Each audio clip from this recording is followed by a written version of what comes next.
how should the people look at it? That's a very good question, and one that is the theme around my work, right?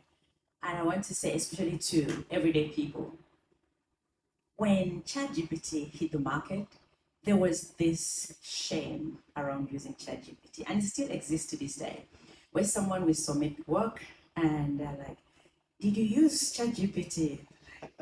No. Why would you think I use ChatGPT, right? So there is still that shame that exists today. Did you use ChatGPT? Answer with your full chest. Yes, I use ChatGPT because there is no shame in being futuristic and innovative. That's the mindset shift that needs to happen on the level of people. If your boss asks you, did you use ChatGPT? The answer is yes. I gave a talk in South Africa not so long ago, and someone asked me the question. There was this scandal that happened in South Africa. It's happened in a couple of other places. And it was that a lawyer had submitted fake cases to the court, one of the courts in South Africa, of cases that never existed because they used ChatGPT and submitted it. So someone in the audience referenced that incident to me and said, "Nikki, should people still be encouraged to use these systems when things like this can happen?" And my answer is yes, of course. That is not necessarily or entirely the fault of the system.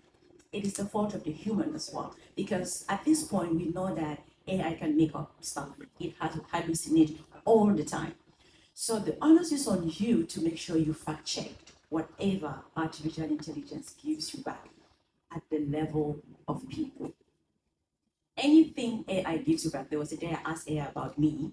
Oh my God, the things AI said about me, the university it's listed that I went to, I'm like, no, that's definitely not Nikki.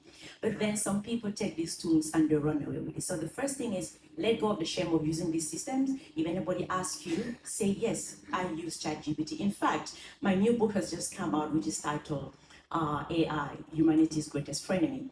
And one of the things I'm amplifying in the book is this letting go of this shame. Because the real shame should be people who are not being innovative, people who are not being futuristic, people who are afraid to try new things. That's where the real shame should be. If anyone is using these tools, let nobody make you feel ashamed. Secondly, when you use these tools, you make sure that you fact check whatever results or output you're getting out of these tools. Again, competence is changing from what used to be. A degree, if that's the only thing you're bringing to the table, you're already being left behind, all right? If experience is the only thing you're bringing to the table, you're already being left behind. Adaptability is very important. And when we talk about adaptability, you can't adapt if you're not using these tools. You are not adaptive if you are not using these tools. So those are like some of the key things that people need to really pay attention to. Sam, Being comfortable in using these tools. Okay. Sam, I'd like to